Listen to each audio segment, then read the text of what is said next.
Good morning, student. Today I am dealing the topic that is phase presentation. So let's start the topic. Phase presentation. Phase is a rare variety of the cephalic presentation where the presenting part in the phase, the denominator is mentum. ठीक है. Cephalic presentation होता है face presentation जिसमें presenting part क्या रहता है face रहता है। जैसे कि नॉर्मल जो डिलीवरी होती है उसमें प्रेजेंटिंग पार्ट ऑक्सीपुट रहता है। ऑक्सीपुट फर्स्ट टच करता है इंटरनल ओस को, लेकिन ये फेस प्रेजेंटेशन में फेस फर्स्ट टच करता है इंटरनल ओस को, जिसमें उसका डिनोमीटर होता है मेंटम बोन। चीन बेबी का जो चीन वाला बोन है उसे मेंटम बोन कहते हैं। फर्स्ट वो टच करता है किसे इलियोप्यूबिक एमिनेंस को। क्लियर है? So face presentation. Face is a rare variety of the cephalic presentation where the presenting part is the face and the denominator is mentum.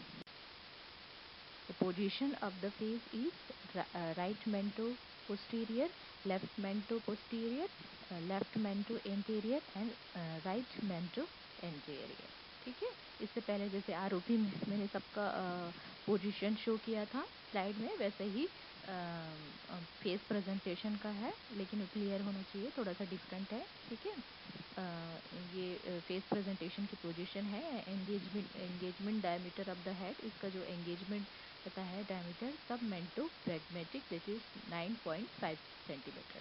जो फेस प्रेजेंटेशन जो होता है वो कहाँ से कहाँ तक एंगेज होता है जनरली चीन टू ब्रेगमा।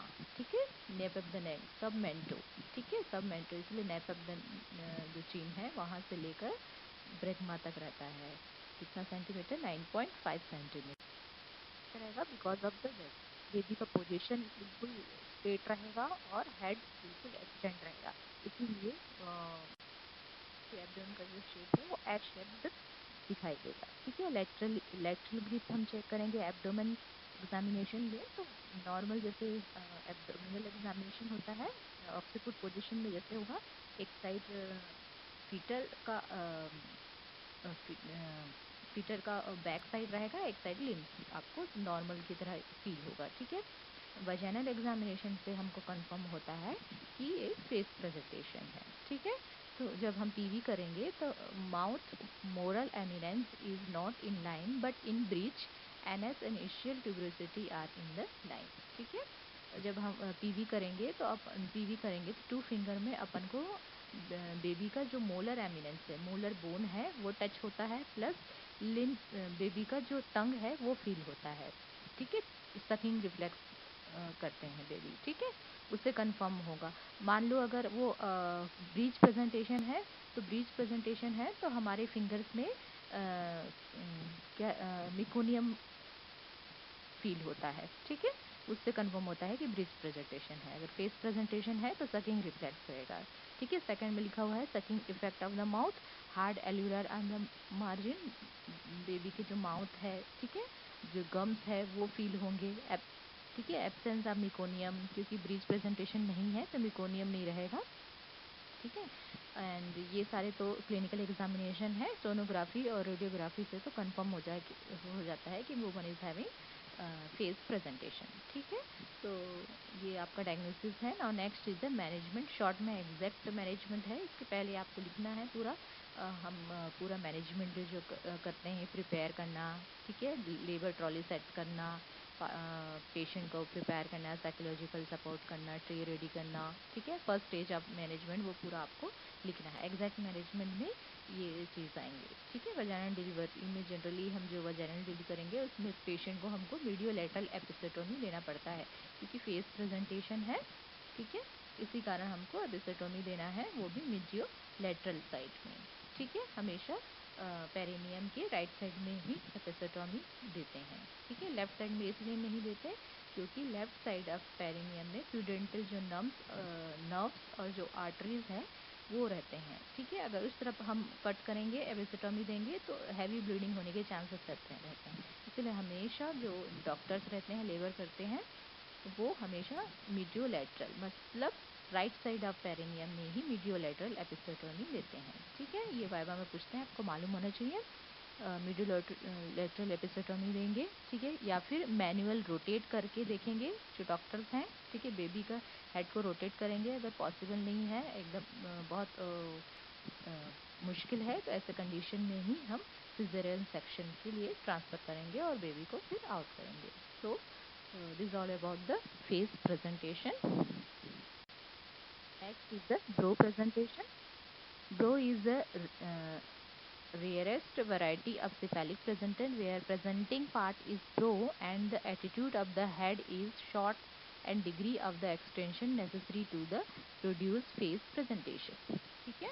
ब्रो प्रेजेंटेशन व्हेन जो बेबी का ऑक्सीपुट है वो फर्स्ट टच करता है इंटरनल ओस को, स्लाइटली एक्सटेंडेड रहता है, ठीक है. समझ में आ रहा है. जो ब्रो है लेकिन कुछ टाइम के बाद वो फेस प्रेजेंटेशन में कन्वर्ट हो जाता है, ठीक है. तो ब्रो प्रेजेंटेशन वही होगा. Brow is a rare variety. Rare होता है, सिफेलिक प्रेजेंटेशन ही होता है, लेकिन ब्रो जो सिंसिपुट है फर्स्ट टच करेगा इंटरनल ओस को. Where the presenting part is brow and attitude head is a short that degree of extend रहेगा necessary to produce the face presentation, ठीक है. नाउ कैसे हम डायग्नोज करेंगे?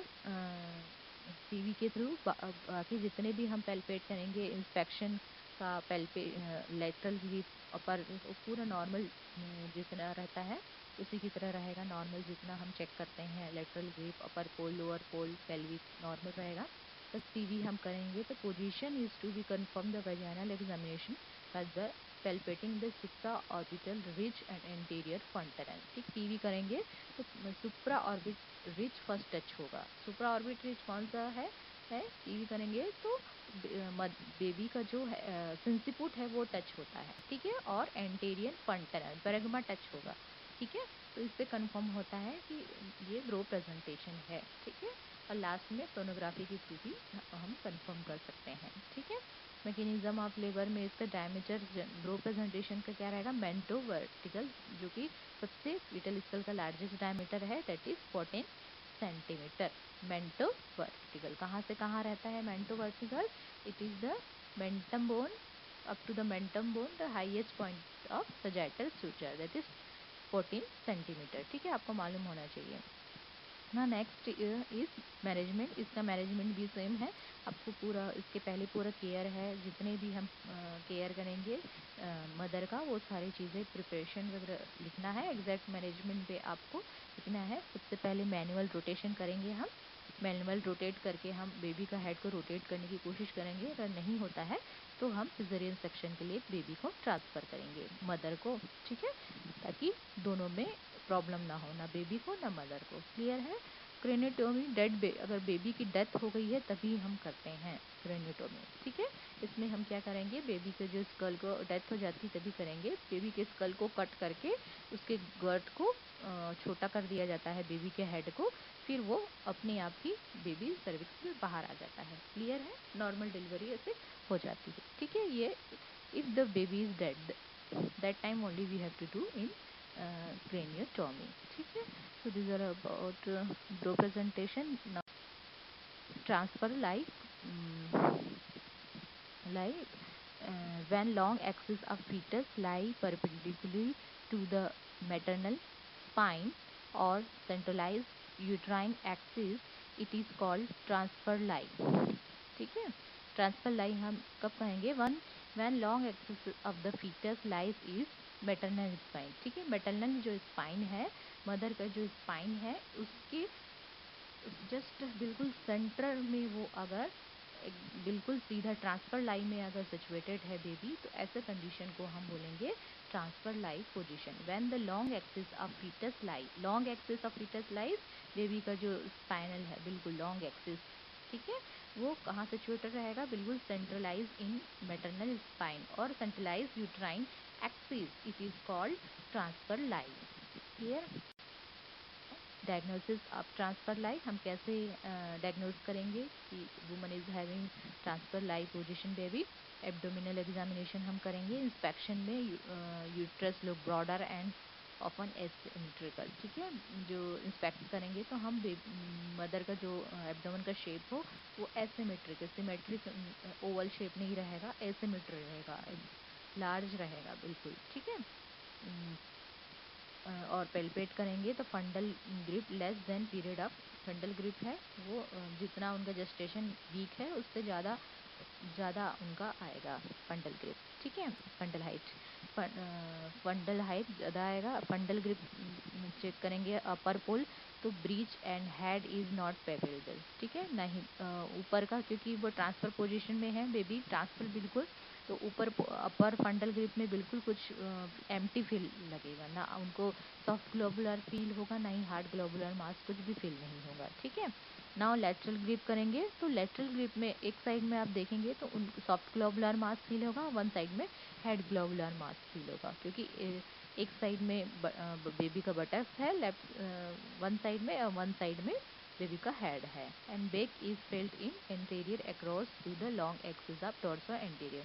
और बेबी का बैक किस साइड में आपको फील होगा, अम्बलाइकस बिल्कुल एंड ट्रांसफर डॉर्सो एंटीरियर मतलब बिलो द अम्बलाइकस साइड में आपको बिल्कुल बेबी का बैक फील होगा, ठीक है।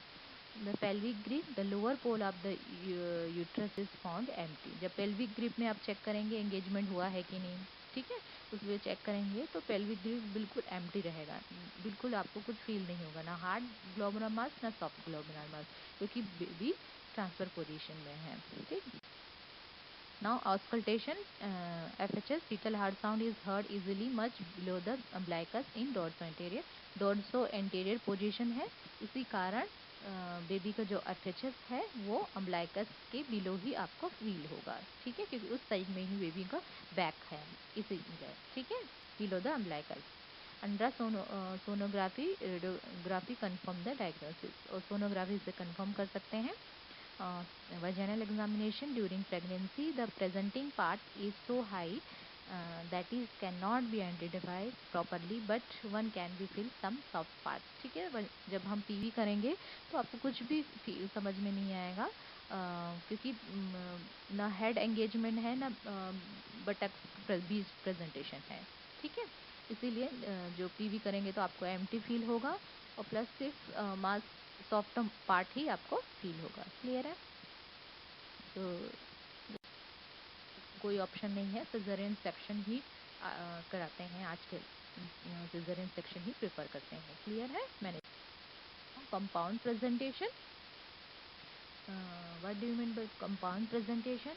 When the cephalic presentation is complicated by the presence of hand, foot or both alongside the head and presence of one or both hands by the side of the breech, it is called compound presentation, ठीक है। compound presentation simple explain कर रही हूँ। Compound presentation complicated है जिसमें क्या होता है बेबी के हेड के साथ बेबी का हाथ भी कभी कभी आ जाता है, कभी कभार प्रेजेंटिंग पार्ट में और कभी कभी पैर भी, ठीक है। तो ये वही कंपाउंड प्रेजेंटेशन एक साथ दो दो तीन जो प्रेजेंटिंग पार्ट है प्रेजेंटिंग पार्ट में आ जाते हैं, ठीक है। When the cephalic presentation is complicated by the presentation of the hand, ठीक है। कब कॉम्प्लिकेटेड हो, बिकॉज ऑफ द हेड के साथ साथ हाथ भी आ जाता है कई बार प्रेजेंटिंग पार्ट में और लेग्स भी, ठीक है। ये जो दो तीन पार्ट एक साथ प्रेजेंटिंग पार्ट में एंगेज हो रहे हैं तो ऐसे कंडीशन को हम बोलेंगे कंपाउंड प्रेजेंटेशन, क्लियर है। तो कंपाउंड प्रेजेंटेशन का भी नॉर्मल डिलीवरी पॉसिबल नहीं है, इसके लिए डॉक्टर्स मैनुअल रोटेशन करते ही हैं, ठीक है। मैनुअल रोटेशन ट्राई करते हैं वो कि वर्जन से वो नॉर्मल हो जाए, अगर नहीं हो पाता है तो सिजेरियन सेक्शन ही प्रेफर करेंगे कंपाउंड प्रेजेंटेशन में, क्लियर है। So this is all about the face presentation, compound presentation, unstable lie, bro presentation, ठीक है, एंड फेस प्रेजेंटेशन। अगर इसमें कुछ डाउट है तो आप पूछ सकते हैं। Thank you.